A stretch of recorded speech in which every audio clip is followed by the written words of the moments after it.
live video, and we're live at rainy Keeler Gardens. Yep.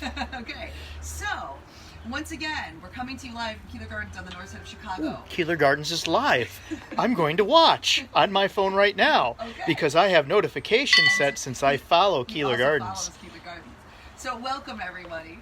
Really gonna let some more people get that notification and join us. And while we're doing that, we're going to remind everyone of who we are. We are a nonprofit connecting our communities with nature, whether it is literally right here on the street and right here on the front porch, or virtually through these live videos.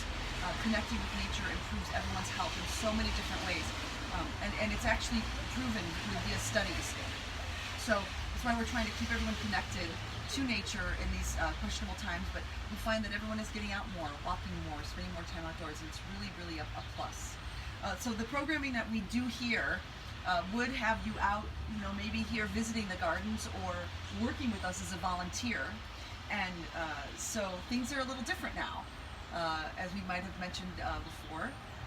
We usually get a lot of donations from the Chicago Flower and Garden Show, from Lurvy's Garden Center, and from others.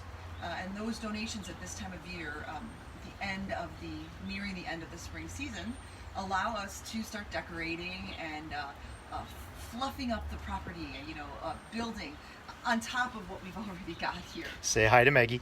Hey Maggie, nice to see you. And I also have to mention one of our programs here. I don't know if you can see our guest star or our supporting actor. Kind of hard not to. Hunter. So we're talking today about gardening on rainy days. Rainy day gardening here at Keeler Gardens. So first of all, if it's raining and you want to come by Keeler Gardens and sit on a dry rocking chair on the porch, one of these will probably jump in your lap because they don't want to be out in the rain. And she's not talking about the planters. No, I'm not talking about the planters. I'm talking about the kitty who will jump up in your lap.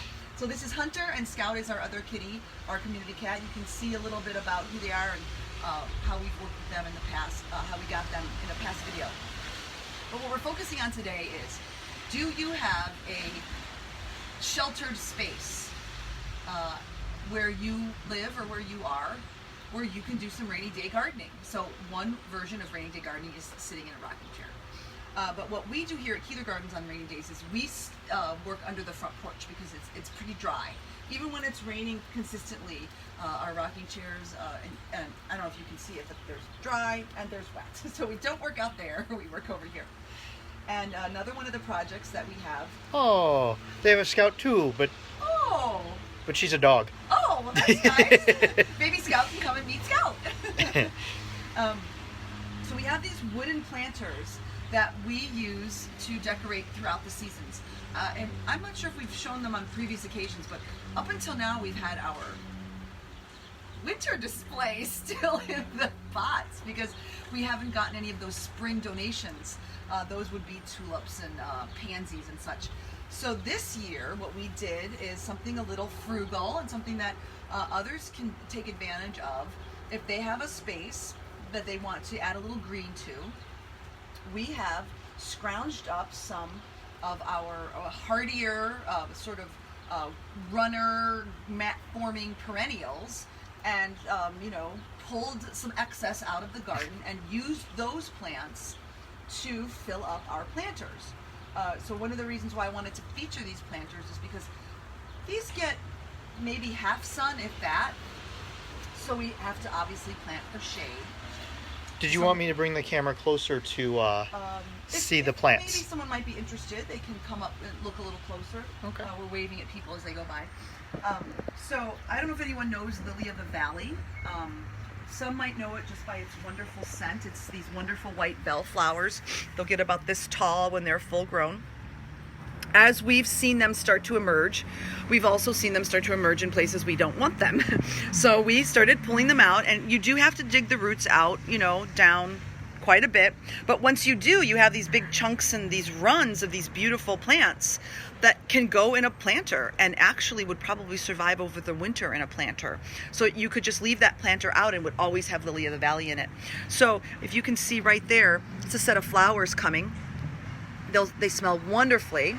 And then they unfurl and they really do fill up a space very nicely. So this whole area. And behind the flowers, I can't see them. This one right here. Oh, there they are. Right there. Right in the middle, right there. right there. And so this whole section will be filled with these beautiful, rich leaves. So, and it's a shade lover. So, tolerant, shade lover, shade tolerant, which is two different things, which we can talk about if anyone has a question about that. So we put some Lily of the Valley in the middle, and then we actually had some Dianthus, and this is supposed to be an annual Dianthus that's meant for spring displays, and it made it over the winter in a different container, and so we consolidated. And as you can see, it starts here, and then it runs, and then it sends up a pretty shoot, and these will have pretty pink flowers on them. And if we treat this right, it'll last, gosh, at least till the temperatures get in the high 70s. And then, excitingly, we have Sedum ternatum. Sedum ternatum we pulled from the pollinator habitat. If you watched our pollinator or our What's in Bloom videos from a couple days ago. Yeah, it was in one of those. We focus on the Sedum ternatum is a native sedum, and it's a shade plant. It actually does really well in the shade. So we took chunks from the pollinator habitat because it was going crazy, and we stuck them on each end here. And the hopes is as it gets a little richer throughout the days, it's going to sort of fill in and spill over. Now this isn't going to be a dramatically colorful, stunning, oh my god, look at those containers. But it took me like 10 minutes. They were free because I already had the pots and the soil. I used materials that I already have in the garden.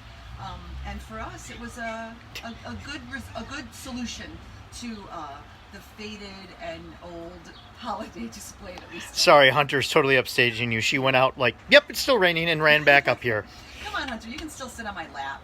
You want to advertise that you're available for petting on a regular basis? We digress. I'm sorry. So, on a rainy day, if you have a covered spot and you happen to have a pot lying around, and if you need some of these plants, we've got tons. You can put hostas in there. Irises do well. Of course, mint will work in a pot at any given time. Anything that runs. Monarda, obedient plant. But if you want, some of those spring guys, to come up. Some of our woodland phlox is doing very well, and it's going to bloom shortly. So we could have put that in these containers a week ago, let's say. We'd have little blue flowers here. So this is another thing that we do here. We put different things in different places. We try different things with what we have. We upcycle, we recycle, so that we can have displays, have experiments, grow things, and not have to start all over from scratch and have to buy new materials, share materials with neighbors and such. Not a long video today because we don't have a lot to do out in the rain. Can you keep transplanting sedum? Maggie wants to know. Oh, totally. So once this gets established, you'll notice that its roots will be strong enough that when you give it a tug, it doesn't just pull right out of the ground. You can scoop that whole thing, roots and all, and put it somewhere else and let that grow and scoop. We've done this with sedum all over the place. We scoop it out, put it somewhere else, scoop it out, put it somewhere else, and it just keeps going and going and going. And there's a handful of sedums that work that way. Sedum ternatum is great because it'll be okay in the shade. I want to say sedum kamshaticum, but I'm not sure if I'm pronouncing it right. It makes a pretty yellow flower. That one is relatively hardy for transplanting in chunks, but it likes full sun, along with the pink one, and I don't know what the pink one is either. These are the ones that are really obvious runners. But there are so many kinds of sedum out there. Small ones, big ones, runners, ones that spill over, different colors. Yes. She said, thanks, I might try it. I'm worried it'll just grow and spread like nuts. So sedum can spread pretty aggressively, but it's such a shallow rooter that you can really easily pull it back. But yeah, in a container, you keep it contained. Yeah, she likes the idea of it spilling over the pot. If you put it in a sunny spot and give it what it needs, it might spill out of the pot. So good, give it a shot. So thanks for listening. We're going to wrap this up. We're going to remind you to please share these videos. If the weather is decent tomorrow, we might do something unique with a box opening. We'll see if we can manage that tomorrow. Please just share the videos and share what we're doing here. Participate. The more interest, the more participation we have, the better for everyone. All right. Thank you so much. KeelerGardens.org. No, Gina at KeelerGardens.org and KeelerGardens.com is our email. Let's try that one more time. So, Gina's email address is gina@KeelerGardens.org, and our website is KeelerGardens.com. Whoever's responsible for the website should really get on that to figure out how we get the com over to the Just that would be stick me. with us, All right. Any questions, ask us in the comments. We'll